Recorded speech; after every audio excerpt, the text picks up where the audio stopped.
Good evening. Hello and welcome. Thank you all so much for joining us this evening. My name is Jessica Thomas, and I am honored to serve as the Managing Director of the Center for Sustainable Enterprise. We are absolutely delighted to welcome back Val Smith, one of our MBA alums, for this keynote address closing out today's UNC Sustainability Day. We were really excited to spend the day really recognizing the work that UNC as a school does in really advancing sustainability across the university. And so it's really exciting to close out today's events with probably one of the best ways that we can showcase the work that we do here at UNC is really with the work of our alums. Part of today's UNC Sustainability Day included the new Campus Sustainability Report, and we've got a few copies out front, but I really want to encourage folks to download the new UNC Sustainability Report from the Sustainability Office website. And really take some time to read through. It really showcases a lot of the work that the university is doing every single day of the year to really advance sustainability, both as a core value and in the operations and practices of the university. And so it is with great pleasure that we also welcome Al Seegers, who will be moderating this evening's conversation with Val. Al is the faculty director of the Center for Sustainable Enterprise. He's also the area chair for strategy and entrepreneurship, and truly our greatest sustainability advocate here at UNC Kenan-Flagler as we pursue our work in really integrating sustainability across the MBA program, across the various programs, and really across everything that we do here at Kenan-Flagler. And so Al is our fearless champion in that endeavor. And so with that, I will welcome up Al to give an introduction for Val and to kick off the conversation. I also wanted to say a quick welcome to all of those who are participating via webcast. We're really excited to be webcasting today's conversation and hope to have an engaging conversation in the room as well as over the webcast. So with that, please help me welcome Al Seegers.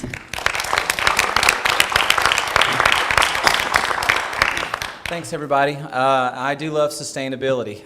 It's one of those topics that's just so easy to get behind and so easy to be an advocate for. When you think about the greatness of a university, the greatness of a program, you know, what makes people think of UNC in the way that people think about it, it really gets down to faculty, it gets down to alumni and students. People really make the university great. And Val Smith is one of those alumni that has gone out and has done well for us and is a tireless champion of UNC. She is the Director of Sustainability at Citi, and so welcome her as we engage in a conversation.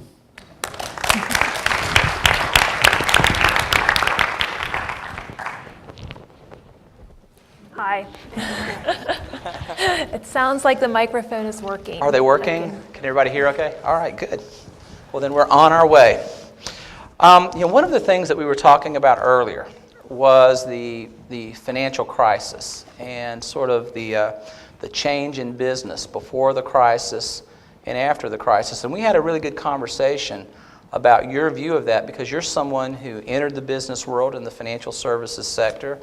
You saw this downturn, and now you are managing, part of managing out of that. Can you talk about what business was like before the downturn, what it was like during the downturn and afterwards in terms of what has changed, what is different?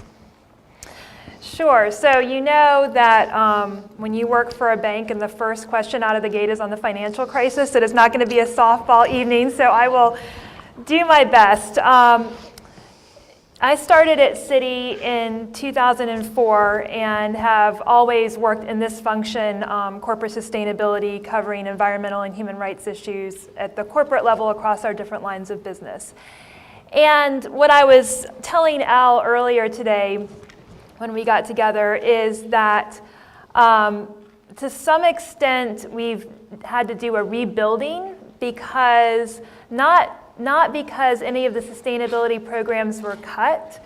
We were really fortunate that they weren't, but that the leadership changed for the bank, our mission changed, our culture is in the process of changing, and we are realigning the sustainability programs to go along with that. So, when I started, it was sort of the earlier days of sustainability in banking. Citi had just come out of helping to develop the Equator Principles, which are an environmental and social risk framework for project finance. There was sort of a huge momentum, both in Citi, in the industry, and across industries. As part of the upswing, everything was caught up. And what we saw during the financial crisis was sort of a back to basics, but also you could really see where sustainability initiatives had been embedded in the business and where they had not. And I think that one of the reasons why Citi and our sustainability programs survived fairly well through the financial crisis is that almost everything we do is done in partnership with the business, it's relevant to the business, and it's embedded and owned by the business at the end of the day. So, there were business reasons for it existing and not marketing or reputational reasons. What's happened since the financial crisis is that the mission of the company has become more targeted, our business has become more targeted between layoffs and attrition and divestiture of businesses. We're now about 100,000 employees fewer than we were before the financial crisis. We're now at 260,000 employees. And there's been a renewed focus, and this is being led by Vikram Pandit, our CEO, a renewed focus on clients and on stakeholders. So all of our activities across the businesses and sustainability are focused on client service and stakeholders. And sort of underpinning the rebuilding of the culture at Citigroup is the framework of responsible finance. So we'd sort of all been soldiering along, at the sort of grassroots guerrilla warfare level, developing initiatives, had some support from the top for Equator Principles, but really, forming a strong foundation. And now with the responsible finance mission of the company, we have the work to underpin that. And so where we are today is, a company that is still very much focused on profits and focused on quarterly profitability, as I think every bank and probably every company is. But also starting to look at, how do we best serve our clients, and sustainability is a piece of that.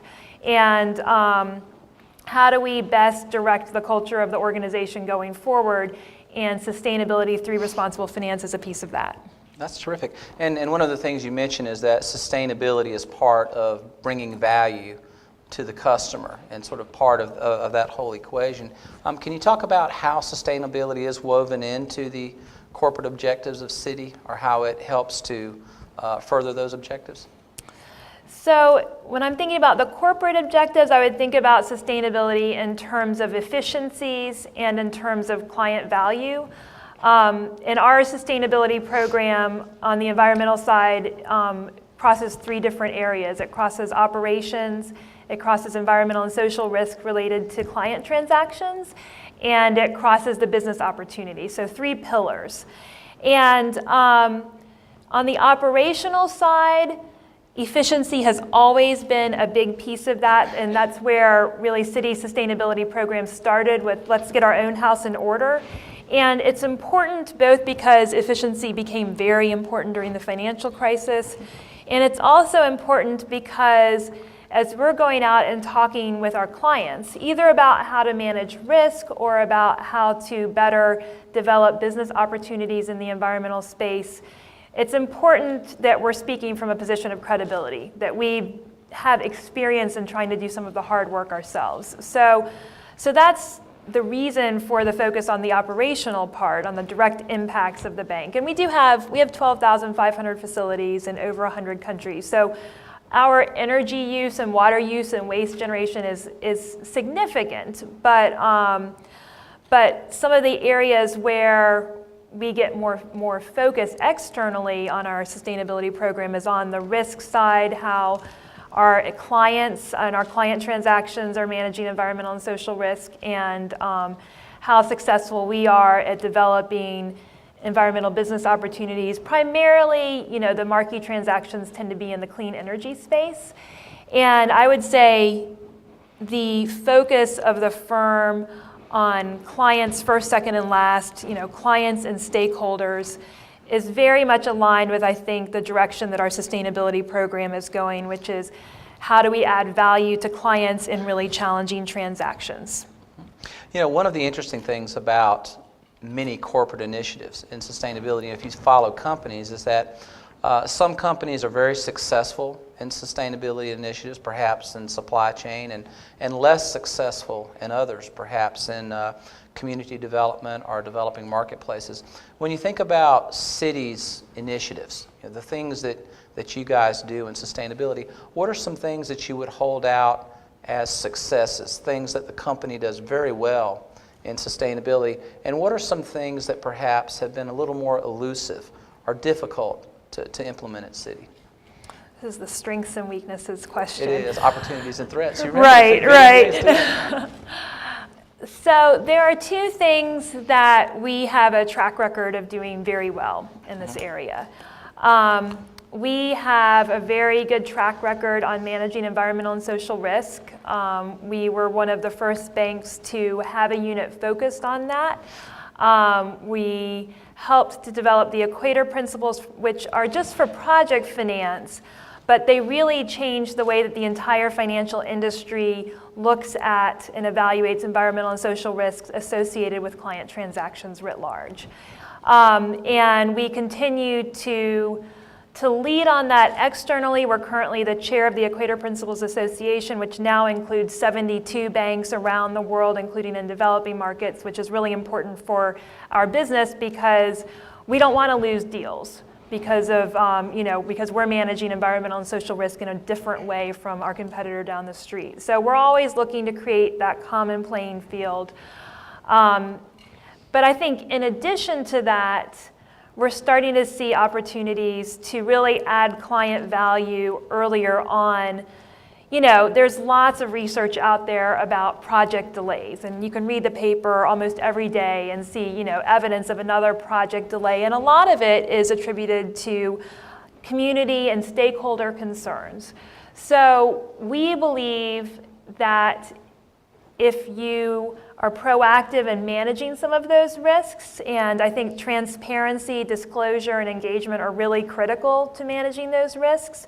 If you're confident and able as a company to manage those risks, then you'll probably be more successful in getting some of your projects done. And so what we're trying to do, and we have a few examples of where we've been successful, is really going beyond policy, engaging with clients, and sometimes this is a really challenging industry like coal mining.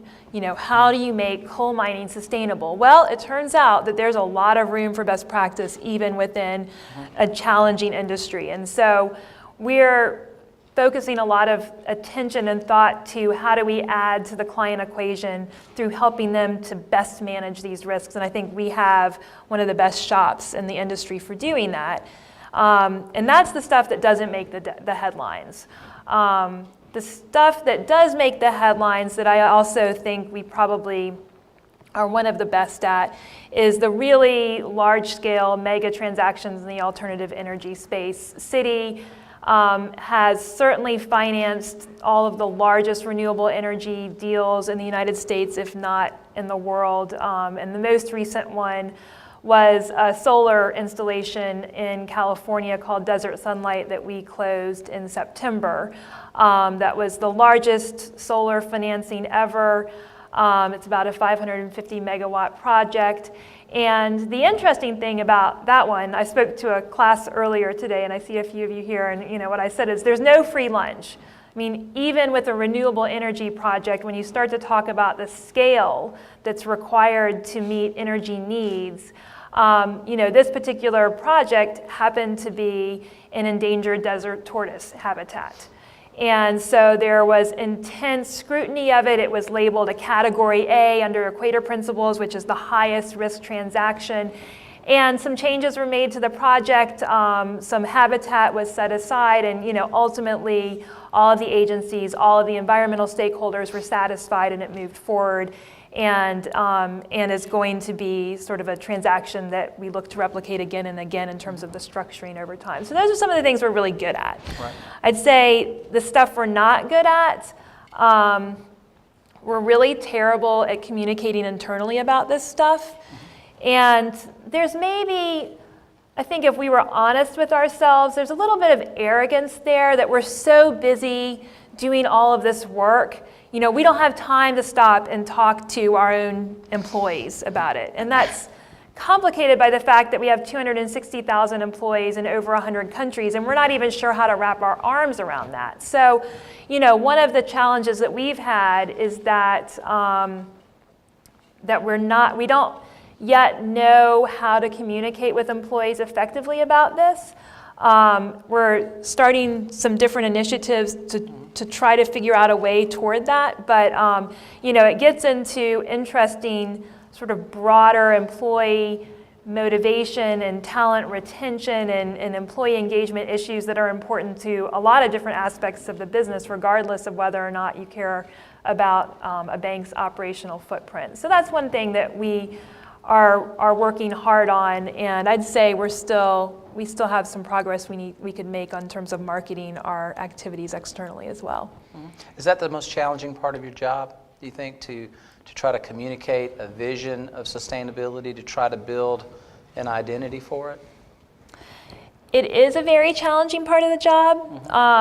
I'll tell you, two of the more challenging parts are just prioritization, charting out the space to do that when you have a different transaction crisis every week. And I'd say the other hard part, and I come from the environmental side of things, so my experience prior to coming to Kenan-Flagler was in the environmental nonprofit space, and I've been at Citi for 7.5 years. It was my first private sector job. And, doing sustainability in a large company is not for the faint of heart. There are really challenging transactions and compromises that are made every day. And, a reasonable person can sort of look at the compromises that are made and be comfortable with those and sort of with pushing the agenda internally. But it's a sort of entrepreneurship in a bank, I think, is a challenging. It's a challenging place to be, and yet it has a tremendous amount of opportunity. So I would say that those sort of real-world challenges are always present in our minds. Yeah, when you go into a new job like this, it's really interesting. You move from the nonprofit space, sort of the environmental space, into corporate America. What was your biggest surprise when you take this job and you get in and you start working, the first few weeks go by? What was the biggest surprise? The biggest surprise actually was how many like-minded people I found. Really? Good.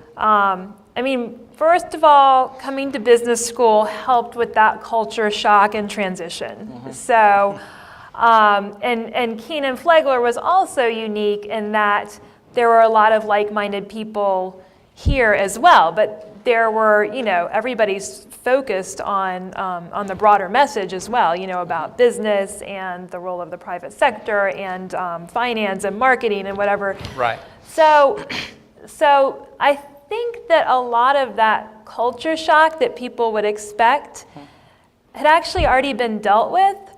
And I think the thing that makes working at Citi such a great experience. And the reason why I've been there for so long is that I work with really amazing people who are either, some of them are sustainability people in different sister units from the corporate one.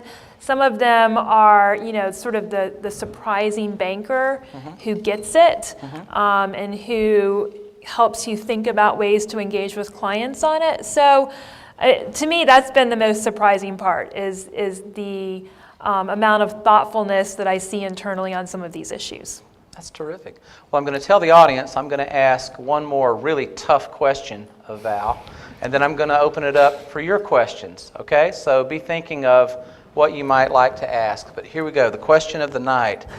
Some see the Occupy Wall Street movement as a common man's protest against corporate excess. How's it being dealt with at Citi, and how do you view it?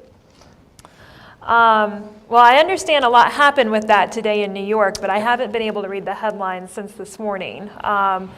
So I'll tell you that I have personally been very pleasantly surprised with how it is viewed at Citi, because there have been banks whose CEOs have come out and sort of disparaged it and criticized it.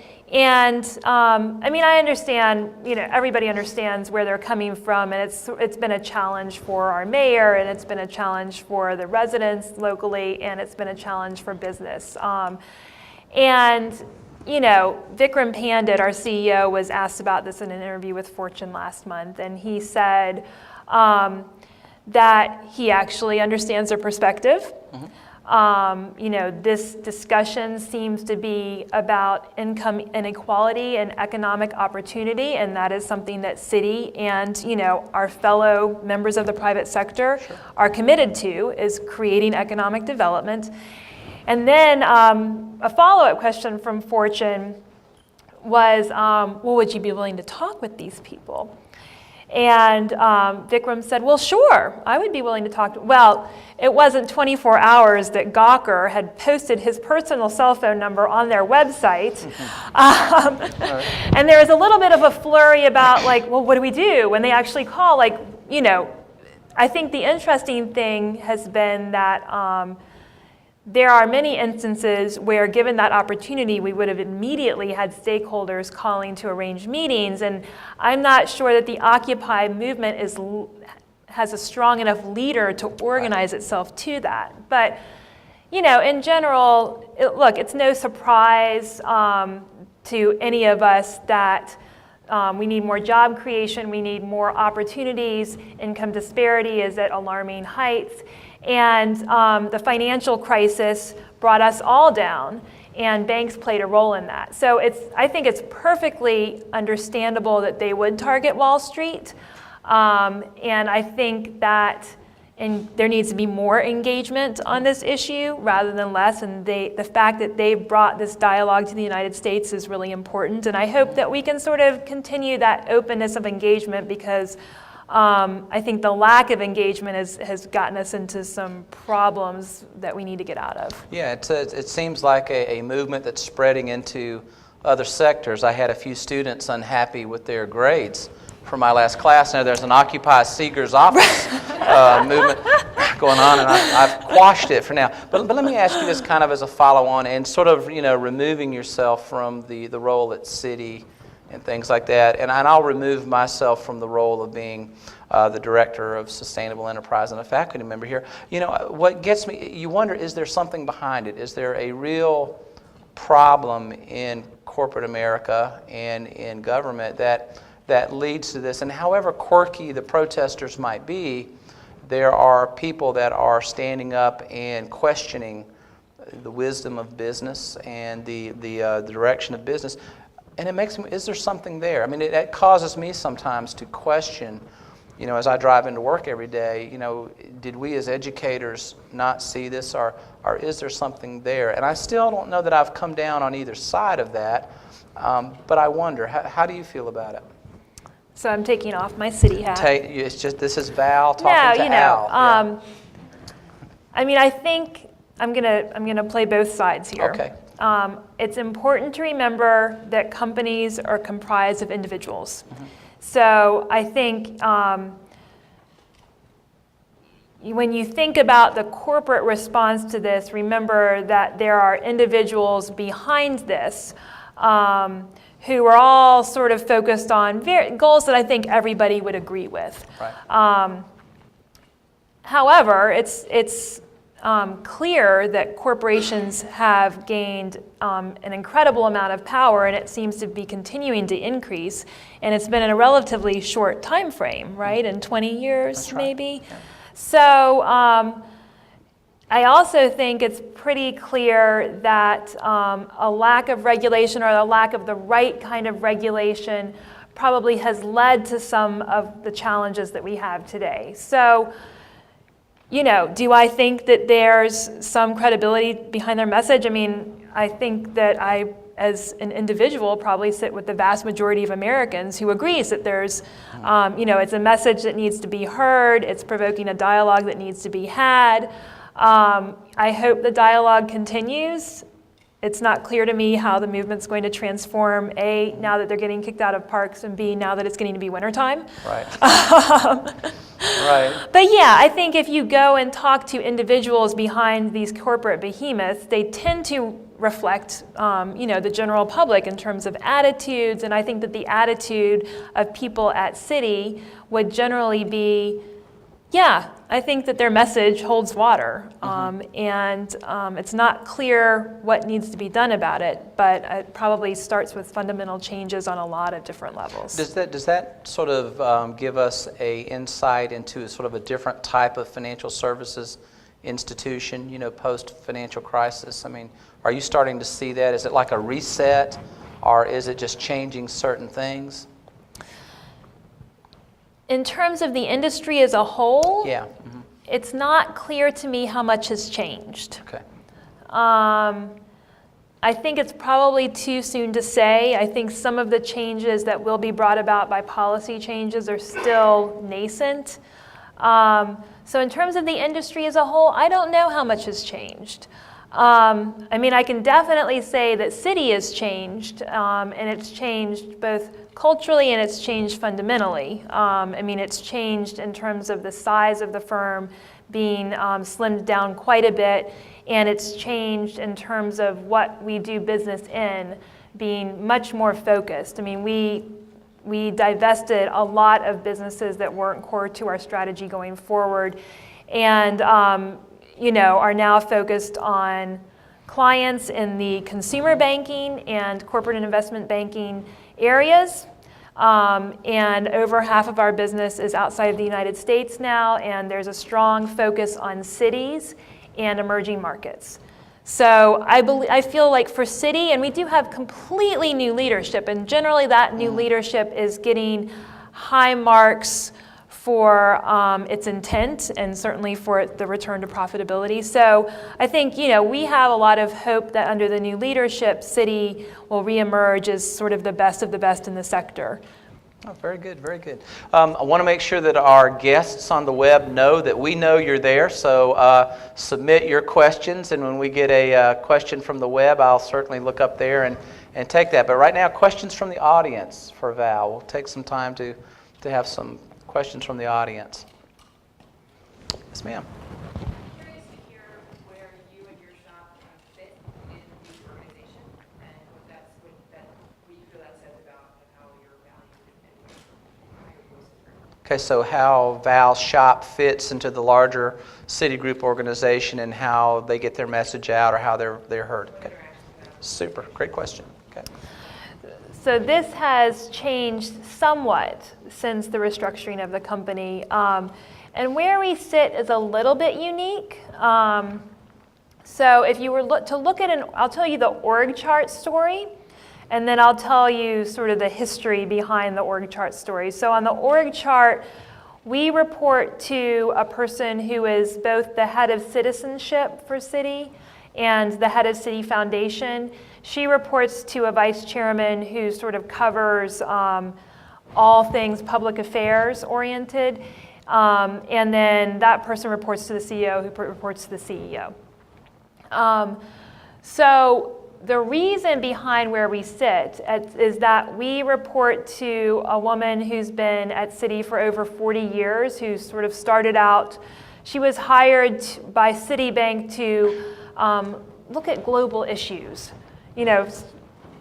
broadly speaking, and has really become a champion for sustainability, broadly speaking, in the firm. And I'll tell you, when you've survived at Citi for over 40 years, you have a lot of leverage in expected and unexpected places. And so we report up through her and have very strong support from the vice chairman.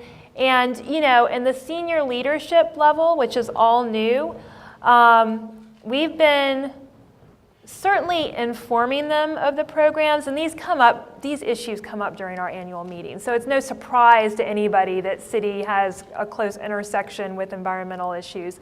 But I think what's been interesting to us is to see the responsible finance messaging come out from our CEO, and how the work that we've been doing for a number of years really buttresses that. So that's our reporting structure, which is somewhat typical, but also a little atypical, I think, just because the person we report to is pretty uniquely placed. And how about getting your message out and being heard? Does that work? I mean, if you had to evaluate that organizational structure, what things does it enable you to do, and where does it have some limitations? I think what it has enabled us to do is really have a big focus on partnership with the business and embedding everything we do with the business, because it's just the culture of how we as a larger group operate. And I think that the challenge that we've faced is to resurface these issues as central to the company's mission, when you're always competing for attention with quarterly profits, with what analysts are saying about your stock. And, on the one hand, it is argued, and I think legitimately, that sustainability ought to be a building block for any company's strategy in the long term, and that is true. On the other hand, there's only so much bandwidth in a CEO's day, and if you're not getting some of the fundamentals around profits and streamlining your business in a focused way strategically, then it's really hard to get in there. So, I feel both very good about the fundamentals of the company, and I think a couple years ago, everybody was very worried about what was happening and what was going on, and the fundamentals of the company and the sort of target-like focus, and B, the responsible finance framing and core principle of the firm, I think all sort of point toward us being headed in a very positive direction.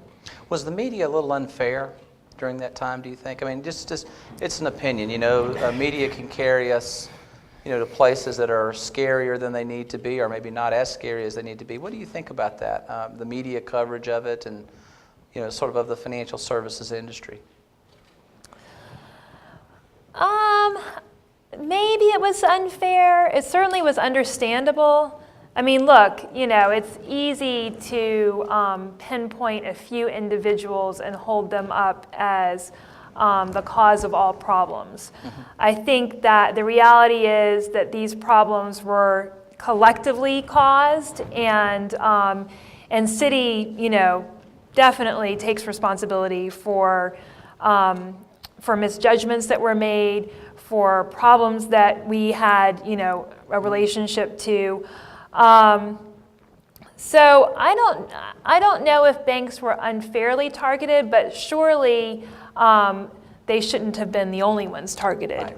And what's been interesting is to see how much of that is actually still in existence. I was surprised. I was in a cab this morning in New York, at 6 in the morning, and the cab driver, who turned out to be extremely well informed about all of these issues, had the radio on, and he was just listening to the latest news about the Occupy movement. And it sort of goes from there into, well, it's all the bank's fault because they're all evil. I mean, I think he actually used the word.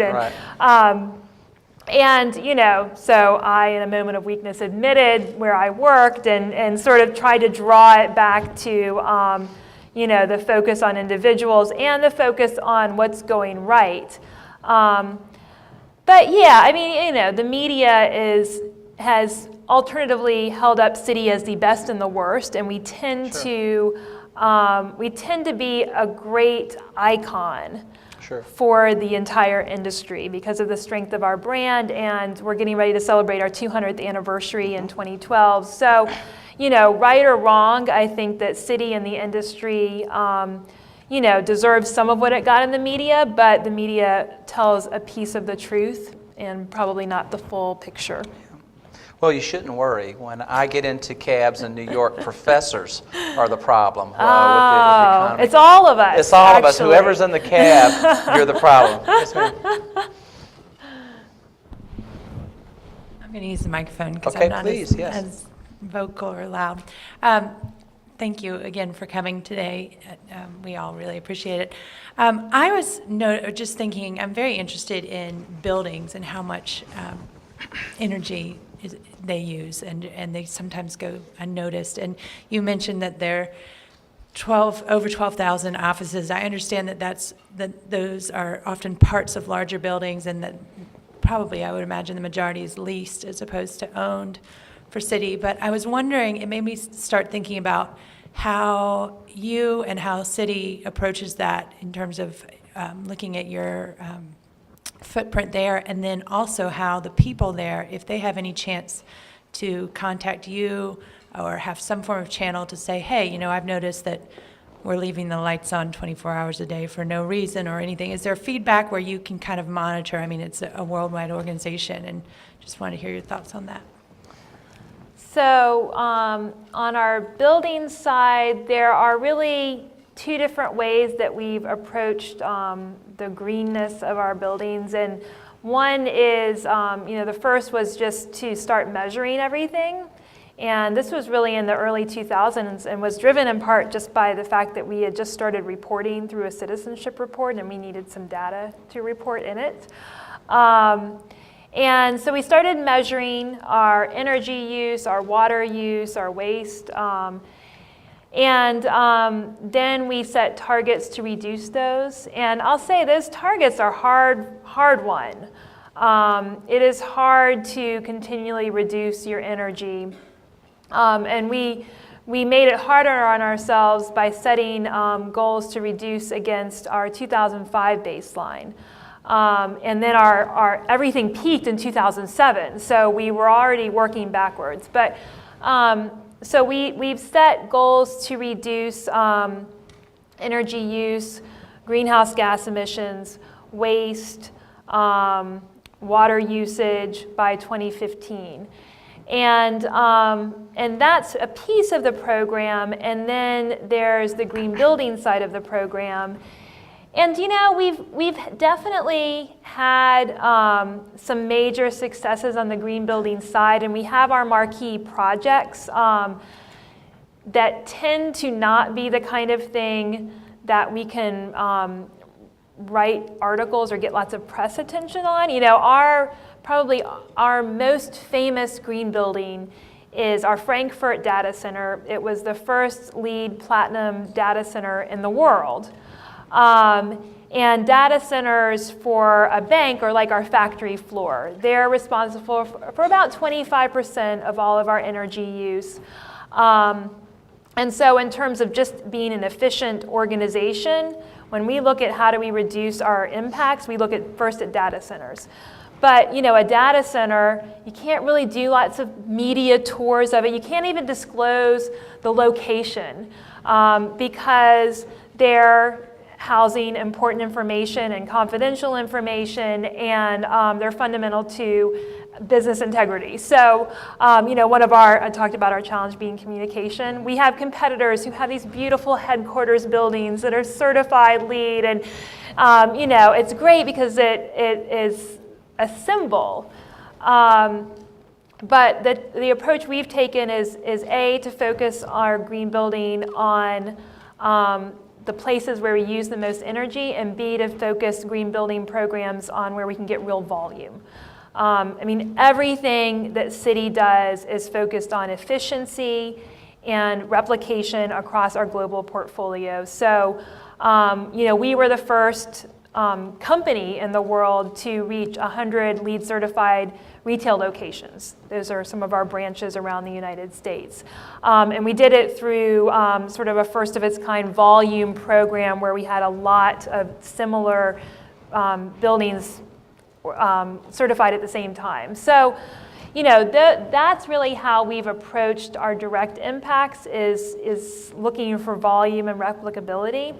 How we've approached employees is a completely different matter because there's not a direct route to us, thank goodness, for everybody who has a question about the lights. There's local facilities managers, but the challenge with employee engagement on all of this stuff is that a lot of efficiency is automated, and it's around removing employees from the equation. And so then you have the question of employee engagement. Well, how do you enable them to make an impact?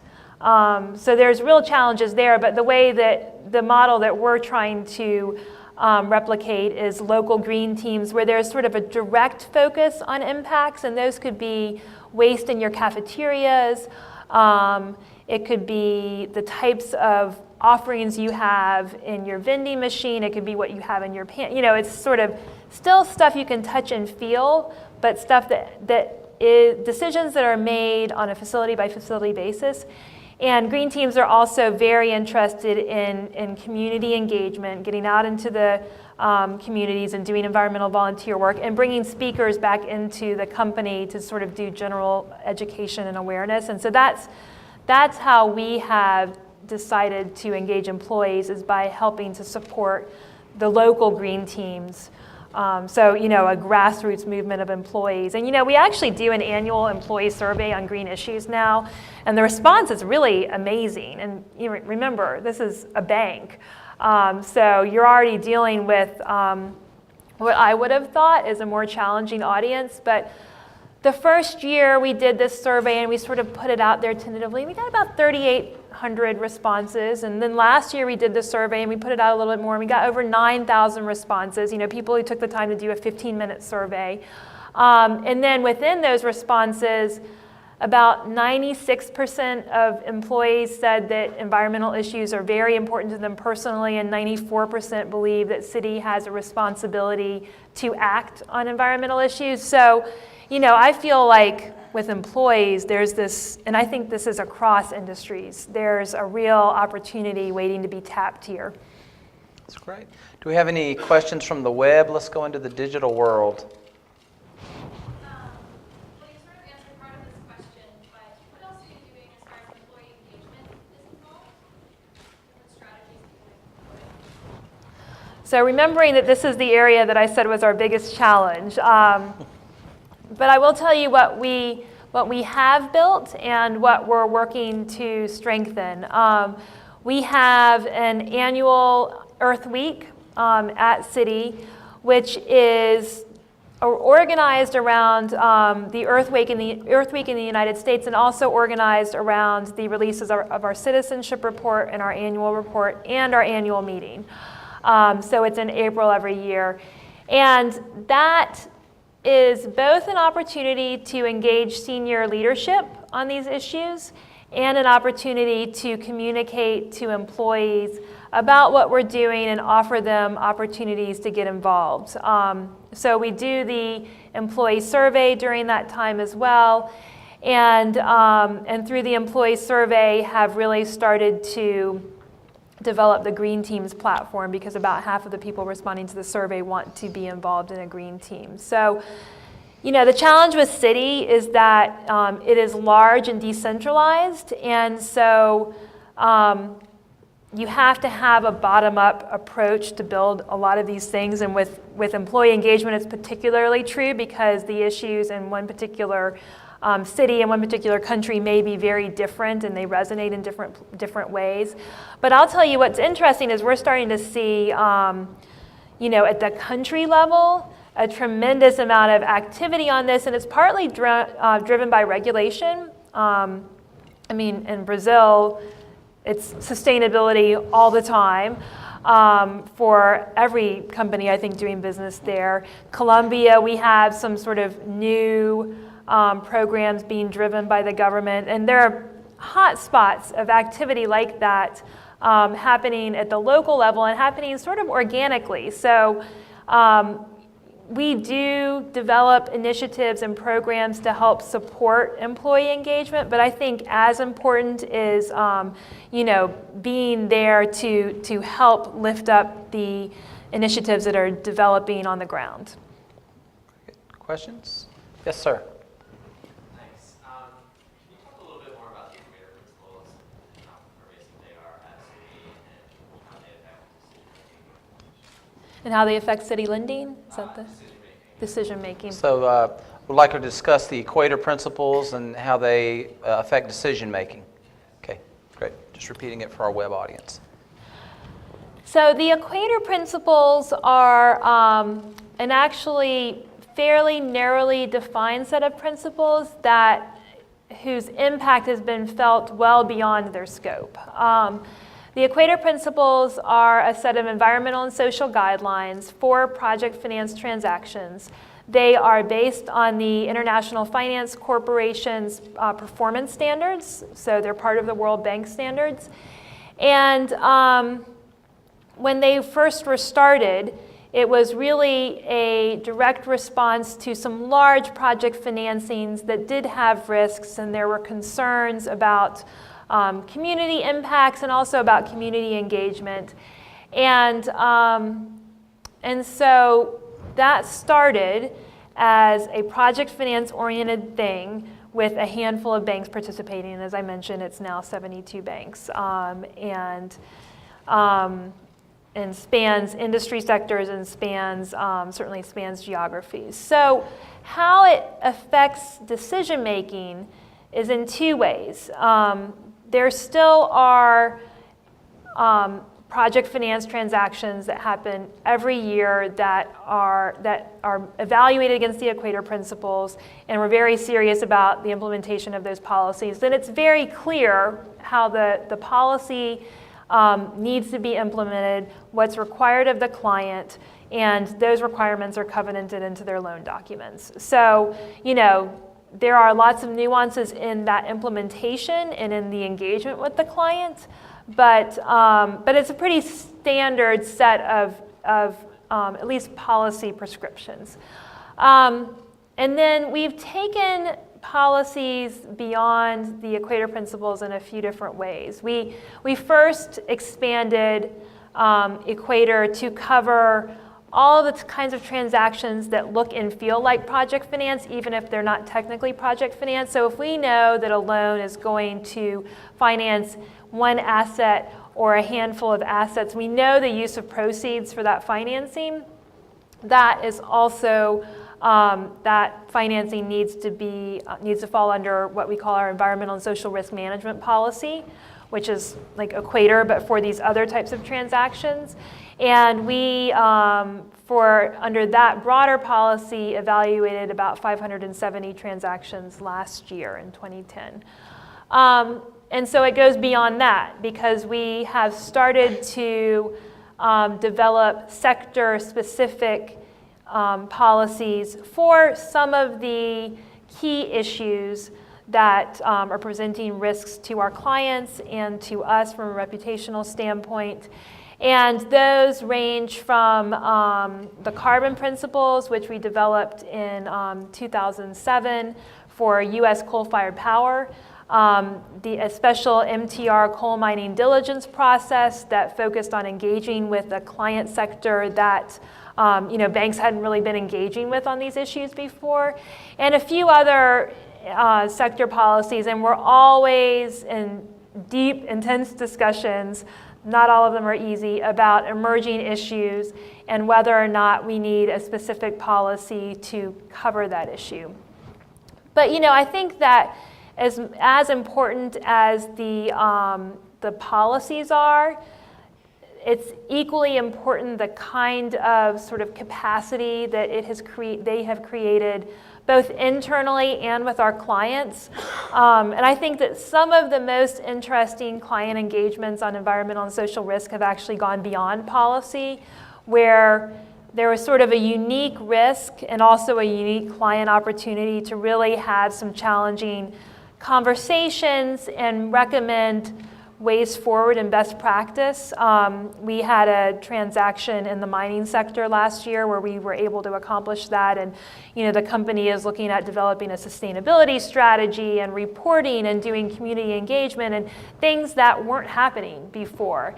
And I'm a big believer that if you start to talk publicly about what you are trying to do and you engage with stakeholders about these issues, there's an awful lot of real progress that comes out of just communicating through those processes, and that's really what drives change inside companies.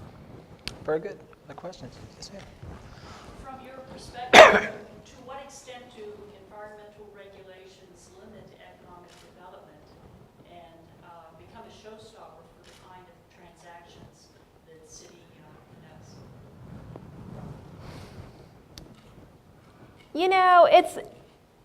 I could probably find some bankers in certain industries who would disagree with me on this, but I think at the end of the day,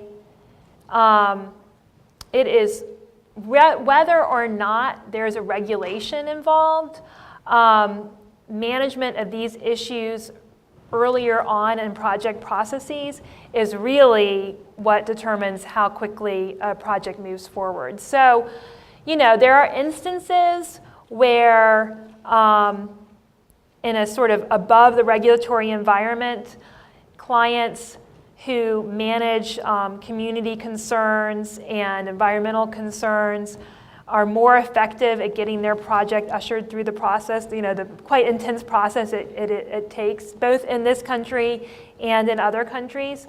I think equally, there ought to be, and there is among our clients, a lot of focus on what the lack of regulation, what those impacts have been. And I think, it's the clearest example is climate policy, that we've been operating for a number of years in an uncertain regulatory environment where clients just aren't able or willing to make the investments that they might make if they had a clear price signal.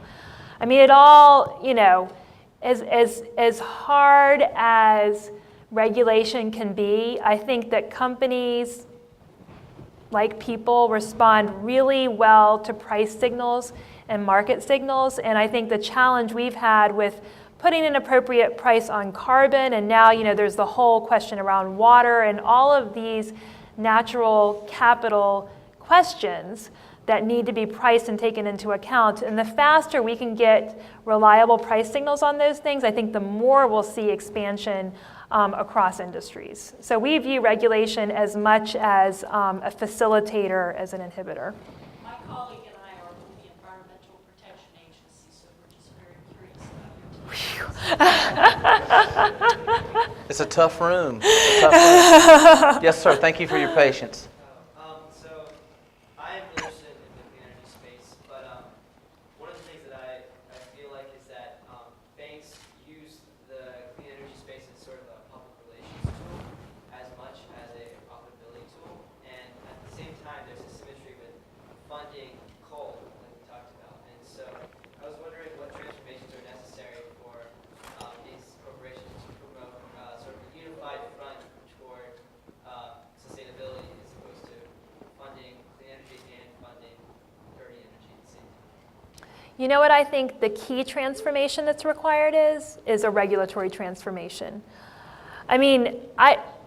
banks don't generally view renewable energy financing as a public relations ploy, because I can tell you those transactions have to meet all of the same hurdles that any energy transaction would need to meet. I mean, we certainly talk about them, and I think that the renewable energy transactions are important because they signal an opening in the marketplace that regulation can help to further develop.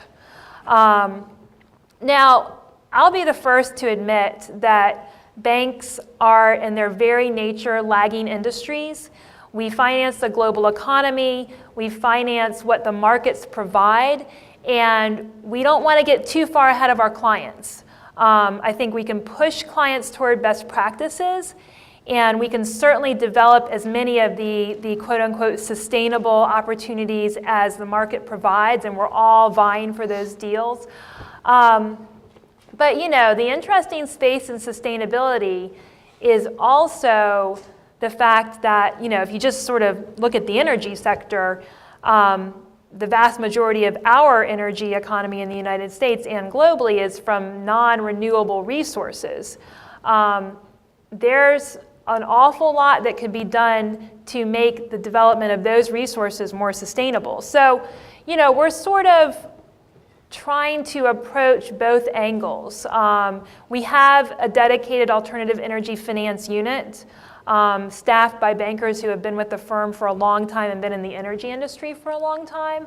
So I don't want to diminionize the work that those teams are doing, because I think they're doing the best work in the industry, and we have the awards to back up that assertion.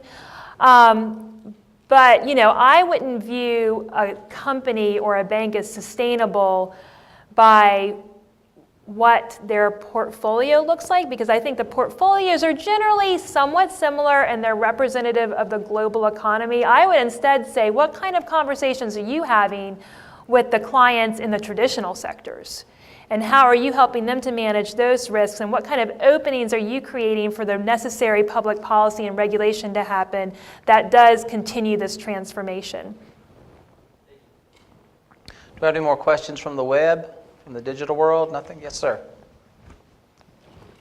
Thanks for being here. My question is, if you could step back from being in a large bank like Citi and look at it from an industry standpoint and focus in maybe a little bit, if you were in the shoes of a community banker, and let's say it's in the state, looking at the title of what this talks about, why innovative banks, let's say, should care about sustainability, how could a community bank that operates at a much smaller scale level, and especially in the economic conditions today where they might be in depressed areas, where if they could help small business start to take hold, what is it that you would, as a sustainability expert, want to work with those community banks? What would you tell them? What should they focus on? Are you with a community bank? A startup that's trying to get a hold here. So. Great. He's okay. also done some consulting too, so watch out for this one. Watch out for this one. So perhaps I should turn that question around to you. The fundamentals of banking are really about community development and economic opportunities. And so I think if I were looking at sustainability in a community bank, I would probably not be looking as much at some of the environmental impacts of the bank. I mean, I think, the environmental impacts are important from an employee engagement perspective, but, I would probably first off look at, are you getting out into the communities that need to be served and making them aware of the products that you have available?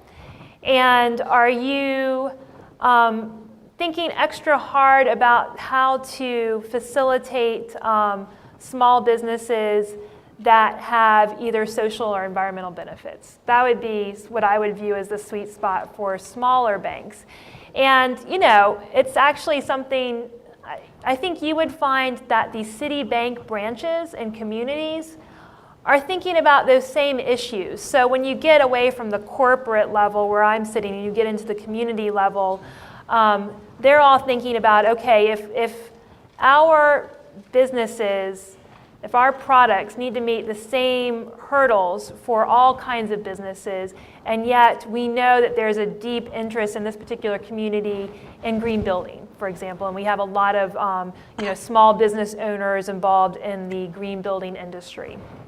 So they spend extra time thinking about how, sort of within the parameters of how we do business and hurdle rates and products that actually make a business sense and not just a marketing sense, they spend a lot of time figuring out how to crack that nut. So I think when you get down to the community level, the issues that Citibank branches are looking at are not maybe as different as you would think from what a community bank is looking at.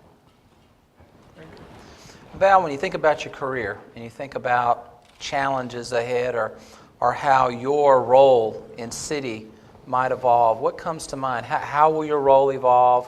What will be some of the challenges that you'll face in the coming years as an executive at Citi? I think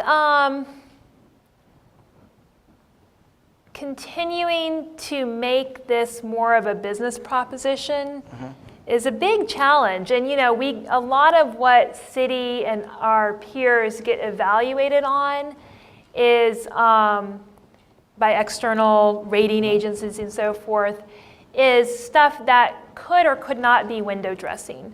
So, I know from Citi's perspective that there's not a whole lot of window dressing in what we do. I mean, it's just not something culturally we're very good at. It would certainly make my job easier some days if we were. But I think, how do you continue to make this relevant to our clients? How do you have some of these tough conversations with clients where you think you have a real value add for the situation, but it's a tense situation and you want to you sort of want to partner with your clients on that, and they need to be open to that. I think that's the direction that I see us heading in. But it's interesting because when I started doing this, there really wasn't a lot of competition in banking on environmental sustainability. I mean, there were only a few banks that were really even looking at the issue, particularly here in the United States. Europe has always been a few years ahead. And we continue to run up against the challenge of real implementation and seeing uneven implementation out in the field, which has real impacts on whether we are able to win deals. It has impacts on the perception of policies.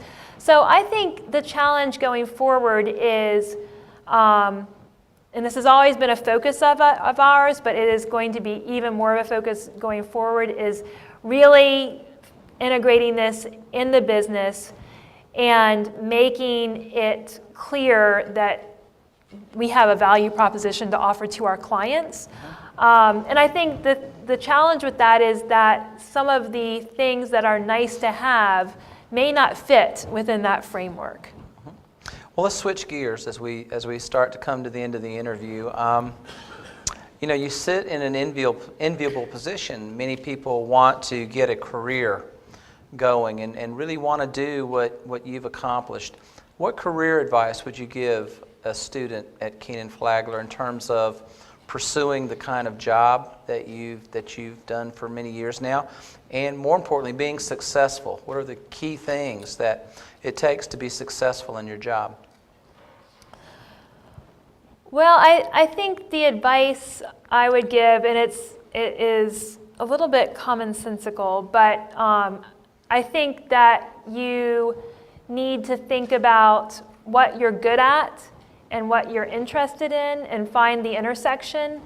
And it takes some time sometimes to do that, but I think when you are in school, it's this amazing time for experimentation and sort of using, a laboratory for yourself. So there's a great opportunity to challenge yourself when you're in school in ways that you don't always have in the real world. So, I would just say that when you look at a sustainability career, and this happened with me as well, you can't just look at one particular sector because You have the role of the public sector. You have the role of the nonprofit sector. You have the role of the private sector.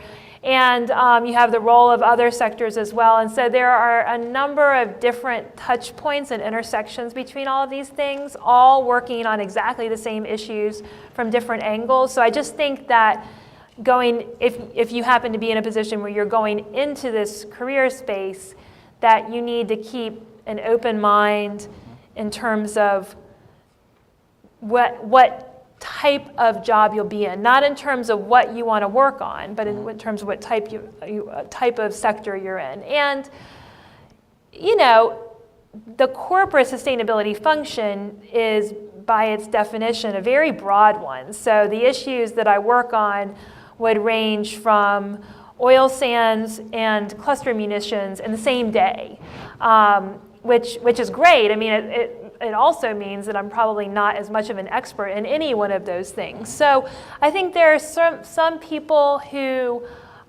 whose interests and personalities lend themselves to more of a general viewpoint, and other people who would be perfectly suited to go into the energy sector, whether it's with an oil and gas supermajor or with a small startup renewable. And know your skill set and where your real interests lie, and then drive your career goals through that particular area. And in terms of what I took from here that are skills that you really use, I think there's this nice combination of teamwork and leadership that Kenan-Flagler is really strong in. I mean, it's well known. When you come here to this school, it's a strong team-oriented school. It's very community-oriented. Not all business schools have that culture to start with.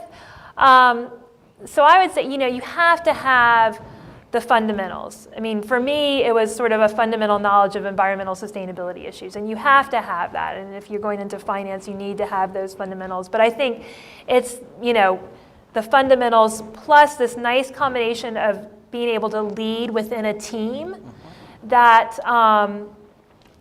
can help people be really effective in large and small organizations. And so I increasingly see that as an area that I'm continuing to work on strengthening, and that I think the experiences I had here at Kenan-Flagler really add to. And so you would say, as part of your job every day, being able to prioritize, being able to communicate, being able to lead in teams would be the critical skills that allow you to be successful every day.